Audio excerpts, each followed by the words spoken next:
For privacy reasons, names and places have been changed. This story is inspired by true events. In the summer of 2007, 27-year-old Brooke Hahn and 30-year-old Owen Pike ventured into Denali National Park, Alaska, for a backcountry camping trip. They never returned. Despite an extensive ground and aerial investigation and the discovery of their flattened campsite along the Toklat River braid, Brooke and Owen vanished without a trace. For 18 years, their families lived with agonizing uncertainty, held captive by the vast, unforgiving Alaskan wilderness. Then, in the spring breakup of a new season, a singular discovery was made miles downstream, a bent aluminum tent pole emerging from beneath glacial silt.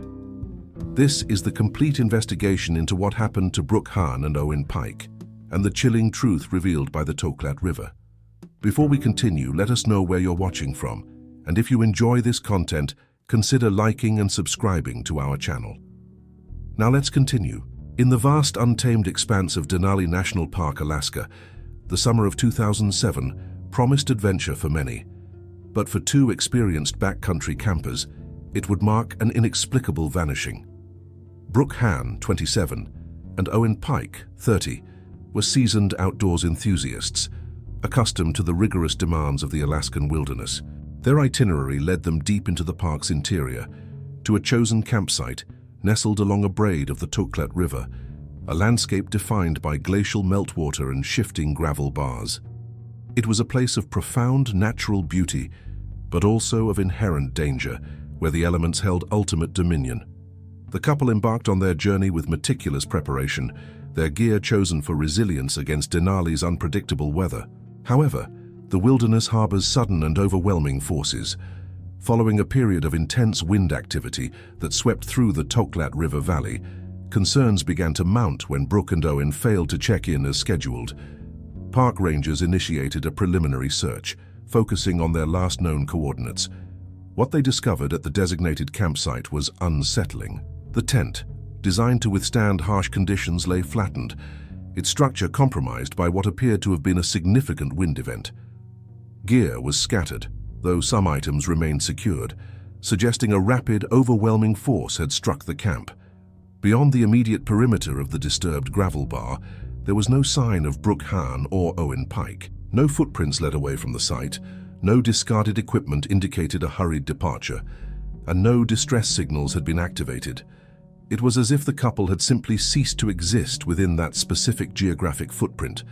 The discovery of their ravaged camp, coupled with the complete absence of the campers themselves, presented an immediate and profound mystery. They had vanished without a trace, swallowed by the immense, unforgiving wilderness of Denali National Park. The suddenness and completeness of their disappearance left investigators with no immediate answers, only the stark reality of an empty campsite and two missing lives. The discovery of Brooke and Owen's flattened campsite immediately escalated concerns into a full-scale search and rescue operation. Park authorities swiftly mobilized resources, understanding the critical window for survival in Denali's harsh environment.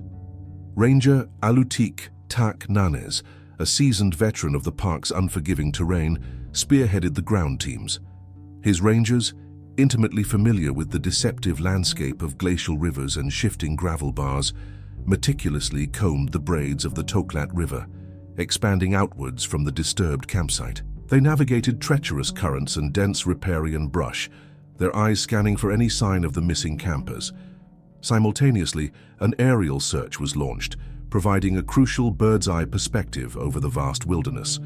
Pilot Gray Havel, whose extensive experience flying Denali's unpredictable air currents was legendary, flew repeated grids over the Toklat River Valley and its surrounding features. From above, he searched for any anomaly, a discarded backpack, a signal fire, or any indication of human presence against the backdrop of the sprawling, untamed landscape. However, the sheer scale and ruggedness of Denali National Park presented an immediate and formidable challenge. Spanning over 6 million acres, much of it roadless and wild, the park could swallow a small party without a trace. The Toklat River itself, fed by glacial melt, was a dynamic system, constantly shifting its channels and depositing fresh silt, capable of rapidly obscuring any evidence. The dense spruce forests, the rocky moraines, and the vast, empty expanses of tundra conspired against the searchers. Days stretched into weeks, yet despite the exhaustive efforts of ground teams and aerial surveillance, the search yielded nothing. No discarded gear was found beyond the immediate vicinity of the camp. No footprints led away from the river, and no distress signals had been activated. There was no sign of a struggle, no remains, and no further clue to Brooke Han and Owen Pike's fate. The flattened tent remained the sole tangible evidence, a silent testament to some violent, unseen event, yet it offered no explanation as to where the campers themselves had gone. Ranger Nanes and his teams were left with a profound sense of professional frustration. The couple had simply vanished, leaving behind only unanswered questions and an impenetrable silence that echoed across the vast Alaskan wilderness. The initial investigation, for all its intensity, had exhausted its leads, confronted by the overwhelming power of Denali. The exhaustive search for Brooke Han and Owen Pike eventually reached its inevitable conclusion: a cessation of active efforts without a single definitive answer. Despite the unparalleled dedication of Ranger Nane's ground teams and pilot Havel's aerial surveillance, the vast wilderness of Denali had yielded no further clues. No personal effects were discovered downstream, no abandoned shelter was located within the dense tree line, and no distress signals ever materialized. The initial intensity of the operation gradually subsided as the grim reality set in. Without new leads or any tangible evidence to pursue, the official search and rescue efforts were eventually scaled back, then suspended. The case of Brooke Han and Owen Pike, once a frantic race against time, slowly transitioned into a cold file. For the families, this period was marked by an agonizing vacuum of information. Every passing season brought renewed hope that Denali might relinquish its secrets, perhaps through the melting of snowpacks or the shifting of riverbeds. But each year brought only continued silence. Authorities maintained the missing persons reports, and Ranger Nanes kept a vigilant eye on the Toklat River area during subsequent patrols, but the active investigation had effectively ceased. 18 years would pass, a span of time that saw landscapes change, technologies evolve, and generations grow. Yet, the fate of Brooke and Owen remained an enduring, unanswered question. Their names became etched into the park's somber history, another pair lost to the formidable power of the Alaskan wild. Without bodies, without a crash site, without any form of closure, the absence of Brooke Han and Owen Pike became a permanent fixture in the lives of those who knew them and in the records of Denali National Park. They were presumed lost to the harsh elements, their vanishing a testament to the unforgiving nature of the wilderness, leaving behind only a flattened tent and a profound, lingering mystery. 18 years had passed since Brooke Han and Owen Pike vanished, a span of time during which the case had receded into the cold files, a stark reminder of Denali's untamed power. The Toklat River, however, remained a dynamic force, its braided channels perpetually reshaping the landscape, its glacial meltwaters ceaselessly eroding, depositing, and occasionally revealing long-buried secrets. Each spring breakup brought a torrent of water, scouring new paths and exposing geological features previously hidden beneath ice and sediment. It was during one such powerful thaw, as the river swelled to its seasonal peak and aggressively carved new cutbanks into the ancient gravel beds, that a pivotal discovery was made. Kilometers downstream from where Brooke and Owen's flattened campsite had been located in 2007, a glint of unnatural metal caught the eye of a Park Service team conducting a routine post-breakup survey. Partially exposed from a freshly eroded riverbank, nestled deep within layers of compacted glacial silt and fine gravel, lay a section of bent aluminum. The object, discolored and abraded by years of water and sediment, was unmistakably a tent pole. Its peculiar curvature and the specific alloy were immediately noted. The retrieval of the pole was a delicate operation, requiring careful excavation to preserve its context. Once freed from its icy tomb, its significance became instantly, profoundly clear. For nearly 2 decades, despite exhaustive searches, not a single piece of personal gear, no fragment of equipment, no definitive trace of Brooke Han or Owen Pike had ever been found beyond the immediate perimeter of their original campsite. This solitary, twisted piece of aluminum represented the first tangible evidence, a silent witness finally emerging from the wilderness's grip.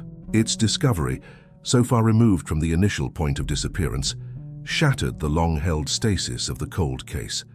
The tent pole was not merely an artifact, it was a beacon, a shocking revelation that suggested the couple's fate was intrinsically tied to the powerful unseen forces of the Toklat River. It reignited the dormant investigation, injecting a renewed sense of purpose and hope into a mystery that had defied resolution for 18 long years. The wilderness, it seemed, was finally beginning to speak. The bent aluminum tent pole, once a forgotten relic of a vanished camp, now became the singular focus of a renewed investigation, shattering the 18-year silence that had enveloped the disappearance of Brooke Han and Owen Pike. The discovery immediately triggered the reopening of the long cold case, breathing new life into a mystery many had believed would forever remain unsolved.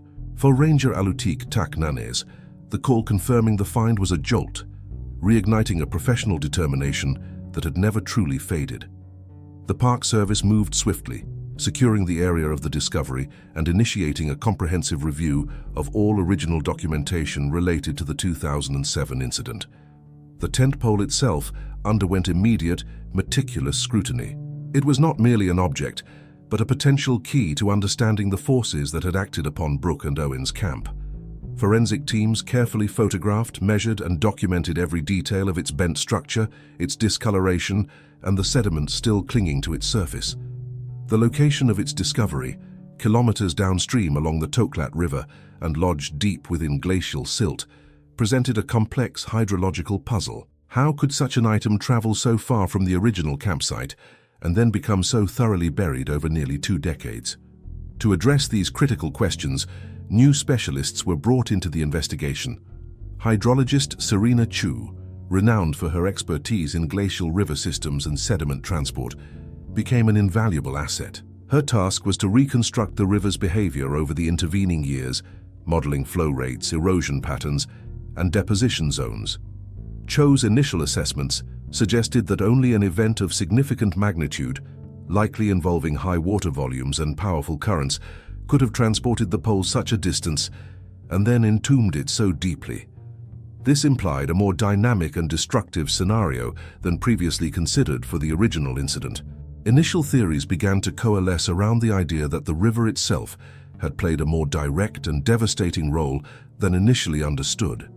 The pole's journey indicated that the entire campsite, or at least a significant portion of it, might have been swept away by floodwaters or a sudden surge, perhaps exacerbated by the very wind event that flattened the tent. This new perspective offered a tangible direction for the first time in nearly 2 decades, infusing the investigation with a renewed sense of purpose and the profound hope that at last, answers for Brooke and Owen might be within reach. The bent aluminum tent pole, now a critical piece of forensic evidence, underwent rigorous scientific analysis. Metallurgists, specializing in material failure, meticulously examined its fractured and bent surfaces under high magnification. Their findings were precise and revelatory. Distinctive stress lines, previously unseen in the context of typical wind damage, were identified. These unique patterns, when cross-referenced with atmospheric modeling and structural engineering data, bore the unmistakable signature of a katabatic collapse, a sudden, violent downdraft of dense, cold air from elevated terrain. Such an event would have struck the campsite with immense localized force, far exceeding the sustained winds initially documented in 2007. This provided the first clear explanation for the tent's catastrophic flattening and the complete disarray of the camp. It suggested not a gradual erosion of the campsite, but an instantaneous, overwhelming impact that could have disoriented or even directly impacted Brooke and Owen, potentially sweeping them and their belongings into the powerful currents of the Toklat River immediately after the collapse. Armed with this new understanding of the initial atmospheric event, hydrologist Serena Cho's expertise became even more crucial. Her detailed models of the Toklat River, particularly focusing on the powerful spring breakup events that scour and reshape its channels, provided a framework for tracing the potential path of the couple and their remaining gear. Cho's analysis, combined with the katabatic collapse theory, indicated that any objects swept away would not have dispersed randomly. Instead, The immense force of the collapse, followed by the river's powerful currents, would have directed debris and potentially the couple themselves to specific hydrological features downstream. This led investigators to a particular cut bank scarp, a steep eroded bank on the outer bend of the river, located several kilometers downstream from the original campsite. Crucially, this specific feature, often submerged or obscured by shifting sediment, had been overlooked in the initial 2007 ground searches. With a targeted location identified, a high-resolution sonar survey was deployed, probing the riverbed and the submerged face of the scarp, searching for anomalies that might finally break the 18-year silence. The sonar survey, meticulously guided by the combined insights of metallurgical analysis and hydrological modeling, finally delivered its unequivocal findings at the targeted cut-bank scarp. The high-resolution scans revealed distinct anomalies beneath meters of sediment and submerged debris, shapes consistent with human remains and camping equipment, precisely where Serena Cho's models predicted objects swept by a katabatic collapse and river currents would eventually settle. This was the breakthrough investigators had pursued for nearly 2 decades. A specialized recovery team was immediately dispatched. Working against the powerful, icy currents of the Toklat River, they carefully excavated the designated area. The challenging conditions, mirroring the very forces that had obscured the truth for so long, made the operation arduous.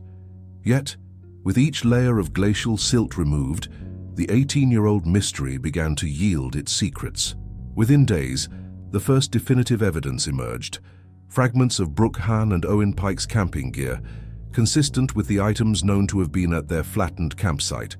Soon after, human remains were located, confirming the tragic fate of the 2 campers. The discovery at the Cutbank Scarp provided irrefutable confirmation of the katabatic collapse theory. The sudden violent downdraft had not only flattened their tent but had also, in all likelihood, propelled Brooke and Owen, along with their belongings, into the Toklat River. The powerful glacial currents then carried them downstream, eventually depositing them against the submerged face of the scarp, where they had remained entombed by successive layers of sediment for nearly 2 decades. The river, a silent witness, had finally relinquished its hold. For the families of Brooke Han and Owen Pike, the news, though heartbreaking, brought an agonizingly sought-after form of closure. After 18 years of uncertainty, of imagining endless possibilities, the truth, however grim, offered a definitive end to their long ordeal. It was a testament to the unwavering dedication of individuals like Ranger Naines and hydrologist Chu, whose perseverance ensured that even the most formidable wilderness could not hold its secrets forever. The case of Brooke Han and Owen Pike stands as a stark reminder of Denali's untamed power, yet also of the enduring human spirit that relentlessly seeks answers, bringing peace to those left behind, even after nearly 2 decades of silence.